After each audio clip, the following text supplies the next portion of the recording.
आने वाला है। और वो आपको तब सीखने को मिलेगा जब आप प्रैक्टिकल नॉलेज पे ध्यान देंगे। प्रैक्टिकल नॉलेज, सपोज दैट आप किसी इंस्टीट्यूट को ज्वाइन कर लेते हैं, तो ज्वाइन करने के बाद क्या होता है, आपने वहाँ पे फीस भरी, आप डेली गए, वीक में आपकी वहाँ पे 6 डे क्लास है, तो 4 डे आपने क्लास अटेंड की, 2 डेज का आपने रेस्ट किया, 1 डे आपका संडे आता है। इस तरह से आपको कोर्सेज चलते हैं। और फिर वो कोर्स कंप्लीट करने के बाद जब आप इंडस्ट्री की तरफ जाते हैं तो आपको देखना है सर्टिफिकेट कहाँ से है, सर्टिफिकेट किस इंस्टीट्यूट से है, ठीक है, आपने तो काम ही नहीं किया। कंपनी को मैम क्या चाहिए, प्रैक्टिकल नॉलेज। और प्रैक्टिकल नॉलेज कब होगी, जब आप काम करेंगे। अब मैंने लगभग 10 साल इंडस्ट्री के अंदर बिताए हैं और 10 साल से कंटिन्यूअसली का जॉब कर ही रहा हूँ। 10 साल में मैंने क्या देखा है कि जब बच्चा इंडस्ट्री की तरफ मूव करता है तो वो इंटरव्यू के लिए तैयार ही नहीं होता।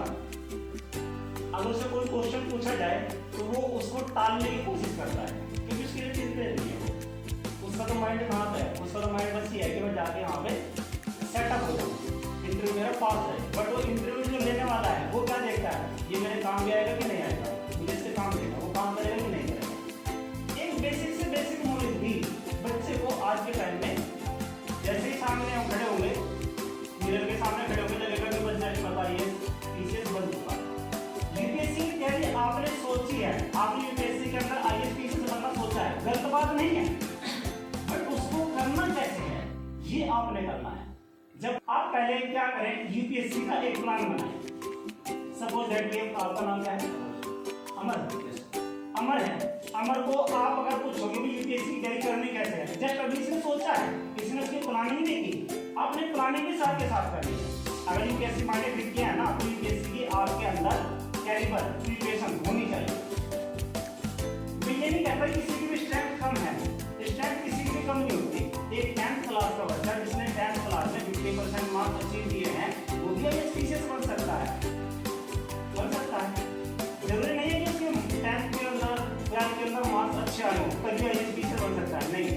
ठीक है, जब वो पढ़ता नहीं था, आगे पढ़ता है, आगे पढ़ना जानता है, वो आईएएस पीसीएस बन सकता है। तो आपने क्या करना है, अपनी प्रिपरेशन, अपनी तैयारी को भी उसी के अकॉर्डिंग ढालना है जिस अकॉर्डिंग आपने अपने सपने देखे हैं। हमसे प्रॉब्लम पूछो तो आपको डर लगता है क्या, ये प्रॉब्लम मतलब हेजिटेशन नहीं रखनी है, ठीक है ना। तो कोई भी एक स्टूडेंट जो अपनी प्रॉब्लम बताता है अपना सक्सेस होने में लगाओ। अगर आप अपना टाइम वेस्ट ना करके सक्सेस होने में लगाओगे तो अचीव कर पाओगे। ऐसे कितने बच्चे हैं जहाँ से आने के बाद सो जाते हैं एक क्लास में, ऐसे भी बच्चे हैं जो यहाँ से आने के बाद सो जाते हैं, मतलब टाइम को पता नहीं कैसे कौन कैसे कंज्यूम करता है, ठीक है ना। तो आपने क्या करना है, टाइम को बचा के रखना है। और अगर आपने अपना टाइम बचाया, आज का बचाया हुआ टाइम आपको लाइफ टाइम तक काम आएगा, ठीक है ना। तो आप अपना टाइम, आप अपनी मनी एक ही जगह पे लगाएं तो आपको सक्सेस जल्दी मिलेगी, ठीक है ना। मैंने देखा है कि अगर आपका माइंड, आपकी मनी और आपका टाइम एक ही डायरेक्शन में जा रहा है तो 100% वहां से चल रहा है। और सबसे बड़ी बात आपको डेडिकेशन अपने अंदर पैदा करना होगा, हम कुछ करके दिखाएंगे। डेडिकेशन बनेगा नहीं बनेगा, पक्का, चलो मिलते हैं फिर।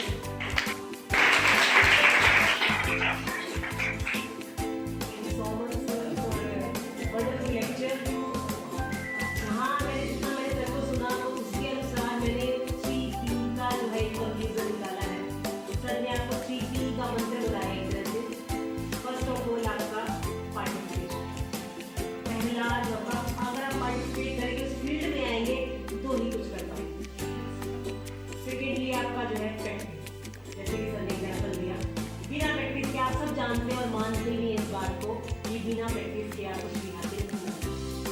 और थर्ड है आपका पैसा। पैसा सही फील्ड में लगता, खर्चे तो बहुत करते हैं। जब का फोन है ना, अगर इसका रिचार्ज खत्म हो जाएगा ना, ये भी काम बंद कर देते हैं।